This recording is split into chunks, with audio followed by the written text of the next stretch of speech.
Halo semuanya, aku Karlina. Welcome to Avocadron Essential YouTube channel. Yeay! Hari ini kita akan belajar bersama-sama mengenai compensation plan. Nah, sebelum kita masuk ke dalam materi, aku mau ajak teman-teman, ada oil apa yang favoritnya teman-teman, yang kira-kira bisa untuk meningkatkan fokus dan konsentrasi. Yuk kita pakai, supaya kita bisa lebih masuk ke dalam materinya.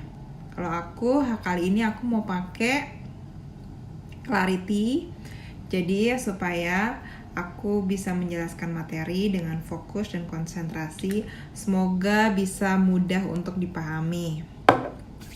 Ini ya oil yang aku selalu pakai kalau aku mau belajar atau aku mau sharing, biasanya aku pakai ini supaya lebih clear gitu ya.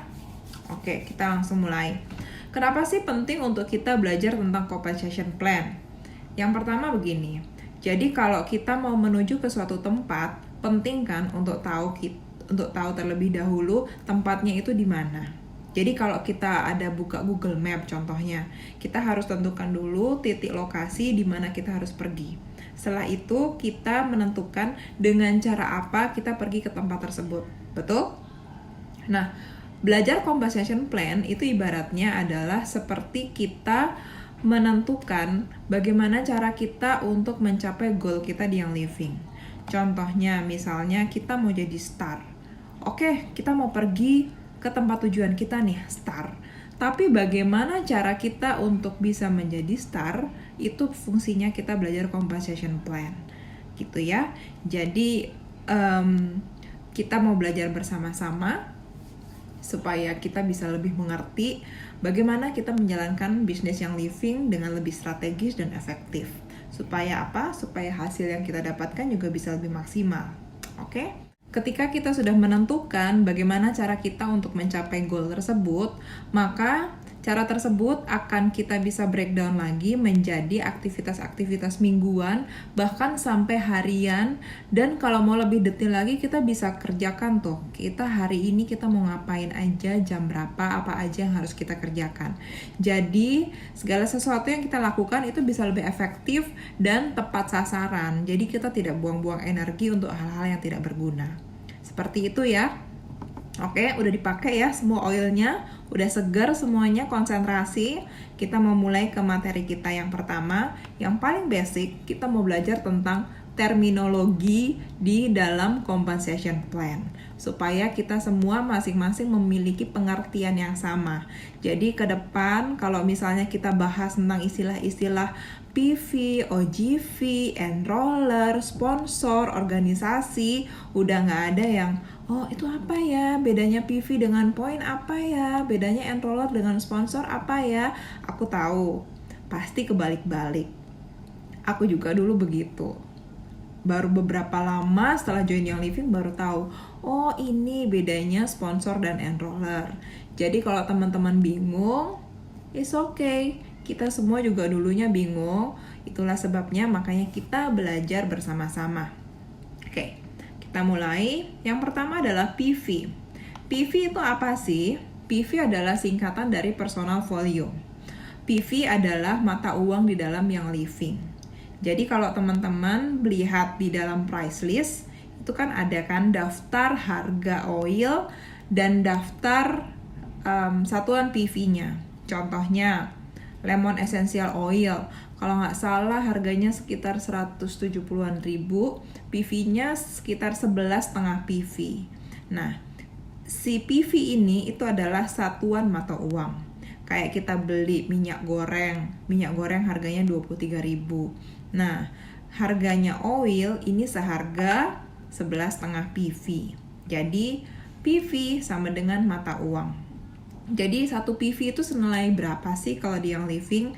Satu PV itu senilai 1 US dollar, atau kalau di Young Living Indonesia, kurs kita sama semua yaitu 11.810 rupiah.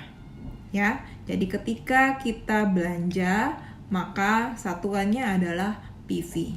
PV ini juga akan menentukan besaran komisi yang kita dapat. Seterusnya, perhitungan komisi kita akan menggunakan sebagian besar adalah PV.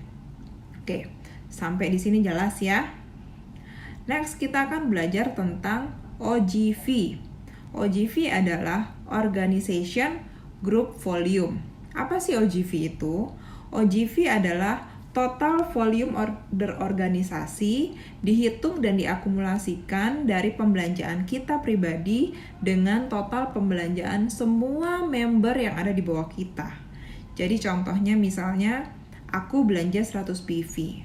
Aku punya 3 orang member, masing-masing belanja 100 PV. Jadi 300 PV sendiri kan pembelanjaan member. Nah, total OGV yang aku punya adalah pembelanjaanku pribadi 100 PV ditambah 300 PV total pembelanjaan member-member di bawah aku. Jadi totalnya adalah 400 PV untuk OGV. Begitu ya.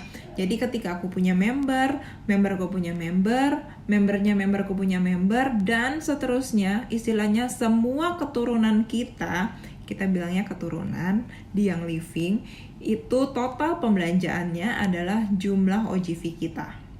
Selanjutnya kita akan berbicara tentang organisasi. Nah, organisasi itu adalah struktur keanggotaan di mana kita berada. Di dalam setiap organisasi terdapat upline, downline, enroller, dan sponsor. Kalau teman-teman yang menjadi anggotaku, member-member yang di dalam organisasiku tentunya udah tahu bahwa organisasi kita namanya Avocadron Essential. Nah, upline di atasku itu namanya Rosana. Organisasi dia adalah Jogja Oil. Jadi kita bagian dari Jogja Oil. Nah, upline kita yang sekarang ini ranknya adalah Crown Diamond adalah Kaitan dan ada 3 orang lainnya, total 4 orang itu, lalu mereka mendirikan satu organisasi namanya One Drop. Nah, kalau teman-teman ikutan Zoom yang akhir-akhir ini sering diadakan, ada yang ngisi namanya Ci Norce lah, ada namanya Ci Deni lah, ada namanya Ci Kitty lah, dan lain sebagainya. Itu adalah upline kita, bahkan crossline kita yang ada dalam satu naungan organisasi One Drop. Begitu ya. Jadi organisasi adalah tempat organisasi di mana kita menaungi. Begitu. Selanjutnya adalah istilah level. Apa sih level itu? Nah, level adalah posisi seorang anggota di dalam organisasi. Anggota yang langsung di bawah kita, istilahnya kita bilang anak kita, itu adalah level 1 kita. Nah, level 1 kita punya member itu namanya level 2 kita. Kita suka bilang cucu kita. Selanjutnya level 2 kita punya member dinamakan level 3, bawahnya lagi level 4, 5, 6, dan seterusnya. Begitu ya, kalau teman-teman nanti udah punya banyak member, lalu member teman-teman beranak cucu, makanya makin dalam lagi kalian punya organisasi, itu namanya level-level di dalam organisasi. Mudah bukan? Selanjutnya adalah tentang enroller atau pendaftar dan sponsor. Nah, ini yang seringkali orang bingung. Karena ini adalah kolom pertama yang harus kita tulis ketika kita mendaftarkan anggota baru. Enroller atau pendaftar adalah orang yang bertanggung jawab secara pribadi memperkenalkan kita kepada Young Living dan telah lebih dulu bergabung sebagai member. Jadi teman-teman pertama kali kenal Young Living sama siapa, lalu dikenalkan ke Young Living, lalu dimemberkan oleh orang tersebut, maka orang tersebut adalah pendaftar atau enroller kita. Nah, pendaftar atau enroller ini bisa orang yang sama dengan sponsor kita, bisa orang yang berbeda. Oke, mari kita perhatikan gambar berikut ini supaya penjelasannya bisa lebih mudah dimengerti. Contohnya di sini adalah unyil. Unyil ditandai dalam lingkaran berwarna kuning, paling atas. Unyil adalah enroller dan sponsor dari Usro, Pak Oga, dan Pak Raden. 3 orang ini adalah level 1 dari Unyil. Nah, selanjutnya Usro memiliki teman berwarna Kinoy. Kinoy tertarik untuk bergabung dengan Young Living. Maka Usro mendaftarkan Kinoy menjadi anggota Young Living. Usro meletakkan Kinoy tepat langsung di bawah membernya, menjadi membernya, di level 1-nya dia. Nah, posisinya berarti Usro adalah enroller dan sponsor Kinoi. Karena Usro yang memperkenalkan dan Usro mendaftarkan Kinoi sebagai level 1-nya. Selanjutnya adalah Pak Oga. Pak Oga punya member adalah namanya Ableh. Pak Oga berfungsi menjadi sponsor dan enrollernya dari Ableh. Selanjutnya adalah Pak Raden. Pak Raden ini udah cari member kemana-mana tapi dia belum dapat member nih. Nah, akhirnya karena Unyil ini mau kejar silver bound, maka Unyil punya temen nih. Dia punya temen namanya Ucrit. Karena dia lihat, wah Pak Raden ini sepertinya kakinya masih kurang OGV-nya. Jadi dia letakkan si Ucrit di bawahnya Pak Raden. Jadi posisinya Unyil adalah enrollernya Ucrit, tetapi sponsornya Ucrit adalah Pak Raden. Karena posisinya Ucrit diletakkan oleh Unyil di bawahnya Pak Raden. Seperti itu. Nah, lalu Unyil ini karena kenalannya dia ada lagi yang mau bergabung dengan yang living, namanya adalah Cuplis. Lalu dia cek, wah saya mau daftarin member lagi. Lalu dia lihat, kayaknya Pak Oga ini cocok deh dengan yang namanya Cuplis. Mungkin rumahnya berdekatan atau mereka punya hobi yang sama. Coba deh aku masukkan di bawahnya Ableh. Jadi masuk di organisasinya Pak Oga. Jadi Unyil mendaftarkan Cuplis, dituliskan bahwa ia sebagai enroller, tetapi yang menjadi sponsornya Cuplis adalah Ableh. Begitu ya. Jadi orang yang mendaftarkan kita ke yang living namanya adalah enroller, tetapi sponsor adalah yang menjadi atasan kita di dalam organisasi.